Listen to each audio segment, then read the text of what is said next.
Dear students, आज का video बिल्कुल ख़ास है और आज का वीडियो देखने में कुछ और लगेगा और कार्य उसका कुछ और होगा।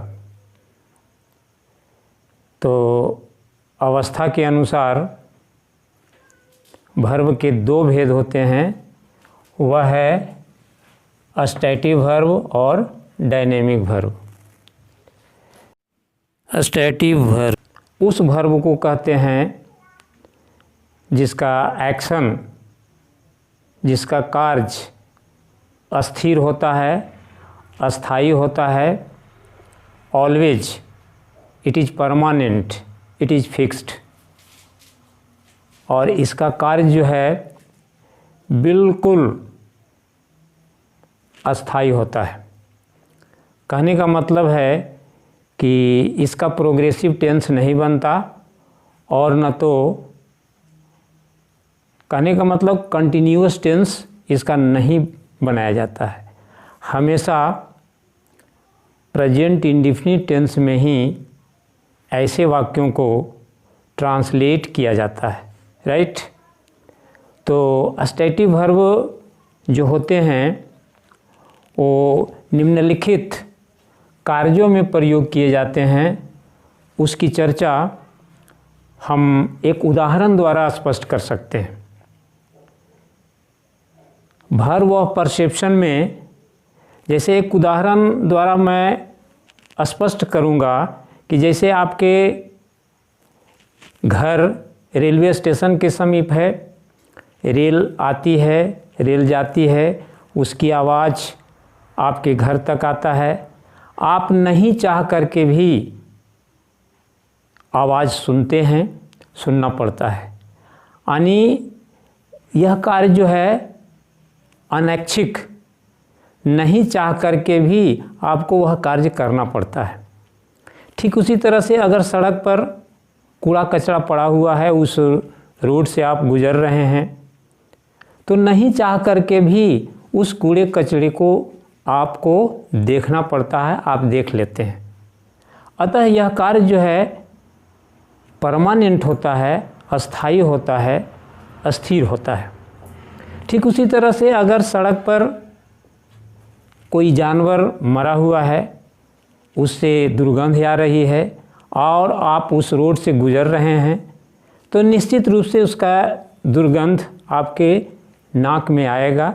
नहीं चाह करके भी आप उसे दुर्गंध ले लेंगे या लेते हैं। तो यह भी जो है आपका प्रेजेंट इंडेफिनिट टेंस में ही इसका प्रयोग किए जाते हैं। ठीक उसी तरह से अगर बाज़ार से आप गुजर रहे हैं, बाज़ार में 1000-2000 की भीड़ होती है, नहीं चाह करके भी आप हल्ला सुन लेते हैं, तो यह कार्य जो भी प्रेजेंट इंडेफिनिट टेंस में होता है, कंटिन्यूअस टेंस इसका नहीं बनता है ना। तो इसको हम एक उदाहरण द्वारा आपको स्पष्ट करेंगे और उदाहरण के द्वारा आप सही रूप में आप समझ लेंगे। वर्ब ऑफ परसेप्शन में वह वर्ब है सी, हियर, स्मेल और टेस्ट। ये ऐसे एक्शन वर्ब होते हैं जो कंटिन्यूअस, देखने में कंटिन्यूअस लगते हैं, वाक्य के अंत में रहा है, रही है, रहा हूँ, रहेगा, लेकिन फिर भी इसका ट्रांसलेट जो है प्रेजेंट इंडेफिनिट टेंस में ही होगा। जैसे एक उदाहरण द्वारा मैं स्पष्ट करना चाहूँगा, हम लोग बाज़ार में हल्ला सुन रहे हैं।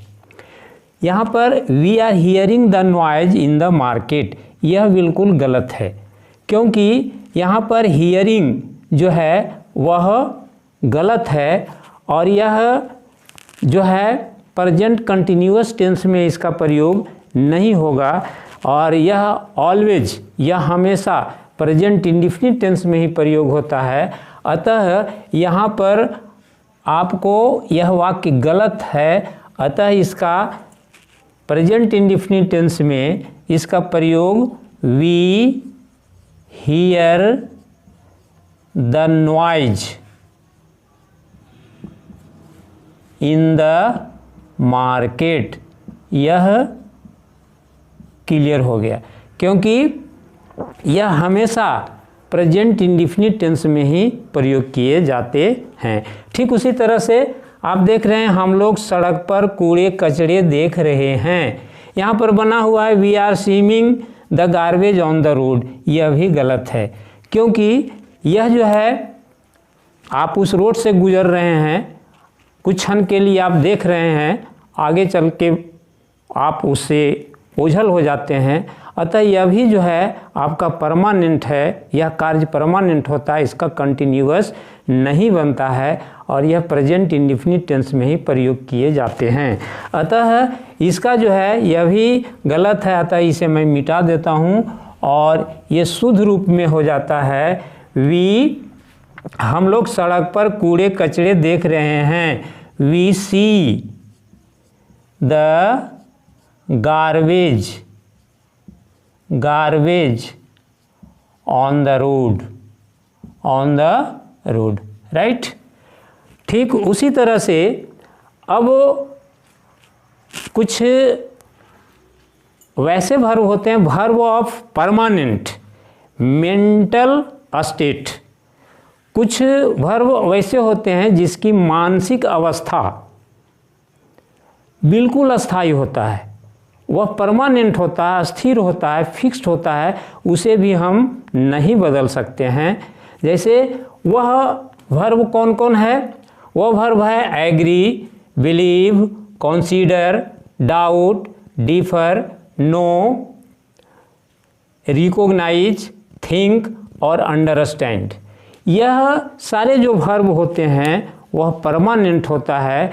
कंटिन्यूअस टेंस में रहने पर भी वाक्य तो देखने में कंटिन्यूअस लग रहे हैं, उसमें रहा है, रही है, रहा हूँ लगा रहेगा, लेकिन वाक्य जो ट्रांसलेट होगा वह प्रेजेंट इंडेफिनिट टेंस में ही प्रयोग किए जाएंगे। जैसे एक उदाहरण है, मैं भगवान में विश्वास कर रहा हूँ, I am believing in God. यह वाक्य गलत है, क्योंकि मैं भगवान में विश्वास कर रहा हूँ ये मानसिक अवस्था है। सारे लोग भगवान में विश्वास करते हैं, बिल्कुल परमानेंट है, अस्थाई है, स्थिर होता है। अतः इसका जो वाक्य का जो ट्रांसलेट होगा वह प्रेजेंट इंडेफिनिट टेंस में ही होगा। अतः आई बिलीव इन गॉड, यह बिल्कुल सही है, करेक्ट है, क्योंकि यह प्रोग्रेसिव टेंस इसका नहीं बनेगा, प्रेजेंट इंडेफिनिट टेंस में ही इनका प्रयोग किया जाएगा। ठीक उसी तरह से नो, रिमेंबर, है ना, ये सारे के सारे जो है प्रोग्रेसिव टेंस इसका नहीं होता है, यह प्रेजेंट इंडेफिनिट टेंस में ही प्रयोग किए जाते हैं। जैसे मैं पाठ याद कर रहा हूँ, I am remembering the lesson, यह भी गलत है ना, क्योंकि इसका भी प्रोग्रेसिव टेंस नहीं होगा, यह प्रेजेंट इंडेफिनिट टेंस में ही प्रयोग किए जाएंगे। इसे मैं मिटा करके इसे प्रेजेंट इंडेफिनिट बनाता हूँ, आई रिमेंबर द लेसन, मैं पाठ याद कर रहा हूँ, राइट। ठीक उसी तरह से वर्ब ऑफ इमोशन जो होते हैं, भावना, किसी की भावना को भी बदला नहीं जा सकता, भावना भी बिल्कुल अस्थाई होते हैं, अस्थिर होते हैं, फिक्स्ड होता है और इसका भी प्रोग्रेसिव टेंस नहीं होता है, कंटिन्यूअस नहीं बनता है और यह भी वाक्य प्रेजेंट इंडेफिनिट टेंस में ही प्रयोग किए जाते हैं। और वह एक्शन वर्ब क्या है? Like, love, hate, desire, dislike, hope, regard और वांट तथा विश, ये सारे जो वर्ब होते हैं ये इमोशनल वर्ब हैं और यह भावना, ये जो भावना है यह भी नहीं बदला जा सकता, यह हमेशा प्रेजेंट इंडेफिनिट टेंस में ही प्रयोग किए जाते हैं।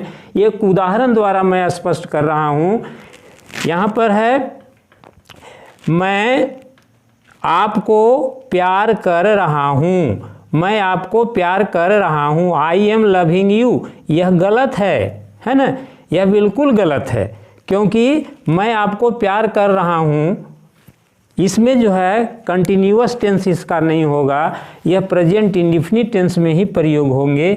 और इस वाक्य में आपको मैं प्यार कर रहा हूँ, आई लव यू, मैं आपको प्यार करता हूँ, यह वाक्य शुद्ध हो गया। ठीक उसी तरह से वह अंग्रेजी जान रहा है ना, वह अंग्रेजी जान रहा है, यह वाक्य जो है आपका ये मानसिक परमानेंट मेंटल स्टेट है और इसका भी प्रोग्रेसिव टेंस नहीं होगा, यह भी प्रेजेंट इंडेफिनिट टेंस में ही प्रयोग किए जाएंगे। वह अंग्रेजी जान रहा है, ही इज नोइंग इंग्लिश, यह भी आपका गलत है ना। इसका प्रेजेंट इंडेफिनिट टेंस में प्रयोग होगा, he knows English, he knows English, he knows English, right. ठीक उसी तरह से अगला है इमोशनल वर्ब में, वर्ब ऑफ इमोशनल में मैं चाय पसंद कर रहा हूँ, आई एम लाइकिंग टी, यह भी गलत है, यह भी गलत है, क्योंकि भावना किसी को हम बदल नहीं सकते हैं, अतः यह प्रेजेंट इंडेफिनिट टेंस में ही प्रयोग किए जाएंगे। तो इसका प्रयोग प्रेजेंट इंडेफिनिट में I like T, I like T, है ना। ठीक उसी तरह से अगला देखिए, मैं अपने शिक्षक को सम्मान कर रहा हूँ, I am regarding my teacher, I am regarding my teacher, यह भी भावना है और इमोशनल वर्ब को हम बदल नहीं सकते हैं, यह भी सदा स्थायी होता है और इसे भी हम प्रेजेंट इंडेफिनिट टेंस में ही प्रयोग करते हैं, यह भी गलत है, अतः इसे हम मिटा करके आई रिगार्ड, आई रिगार्ड, मैं अपने शिक्षक को सम्मान कर रहा हूँ, I regard my teacher, I regard my teacher, right. ठीक उसी तरह से कुछ वैसे वर्ब्स होते हैं जो ऑलवेज कंटिन्यूअस टेंस नहीं होता, वह ऑलवेज फिक्स्ड होते हैं, सदा स्थायी होता है और उसका भी कंटिन्यूअस टेंस नहीं बनता है, और वह है appear, belong to, consist of, contain, ETC. बहुत सारे जो हैं ऑलवेज हमेशा, वह जो है एक्शन वर्ब बिल्कुल अस्थायी होता है, स्थिर होता है, उसका भी कंटिन्यूअस टेंस नहीं बनता और वह प्रेजेंट इंडेफिनिट टेंस में प्रयोग किए जाते हैं।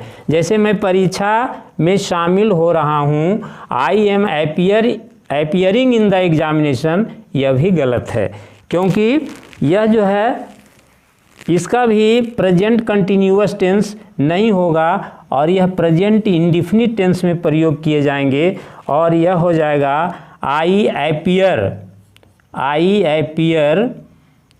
In the examination. इस तरह से स्टैटिव वर्ब में ये सारे उदाहरण हैं और स्टैटिव वर्ब में जो कार्य होते हैं बिल्कुल अस्थायी होता है, फिक्स्ड होता है, परमानेंट होता है, इसका कंटिन्यूअस टेंस नहीं बनता और ये प्रेजेंट इंडेफिनिट टेंस में ही प्रयोग किए जाते हैं, राइट। अब है डायनेमिक वर्ब। डायनेमिक वर्ब जो होते हैं यह गतिशील होता है। यह क्या होता है? बिल्कुल गतिशील होता है और एक कार्य करने के बाद पुनः दूसरा कार्य, वही कार्य जो है पुनः करना पड़ता है, यानी ये गतिशील होता है, यह परमानेंट नहीं होता है। जैसे राधा, अगर मैं कह दूं कि Radha is cooking food, Radha भोजन पका रही है या राधा भोजन बना रही है, यह डायनेमिक वर्ब है। 2 घंटा के बाद उसका भोजन समाप्त होगा, पुनः जो है भोजन रात में बनाएगी। यह कार्य जो है लगातार चलता रहता है, यह जो है अस्थाई नहीं होता है। ठीक उसी तरह से आई एम फीलिंग वेल, मैं अच्छा अनुभव कर रहा हूँ, है ना। हर समय कुछ न कुछ बात अगर होती है जीवन में, अच्छा बात होता है तो अच्छा अनुभव करता है, खराब बात होता है तो खराब अनुभव होता है। ये सारी अवस्थाएं जो है वो बदलते रहती है, अतः यह कंटिन्यूअस टेंस में ही इसका प्रयोग किए जाते हैं। ठीक उसी तरह से अगर कह दें द सन इज राइजिंग, सूर्य उग रहा है, तो यह भी जो है आपका प्रेजेंट कंटिन्यूअस टेंस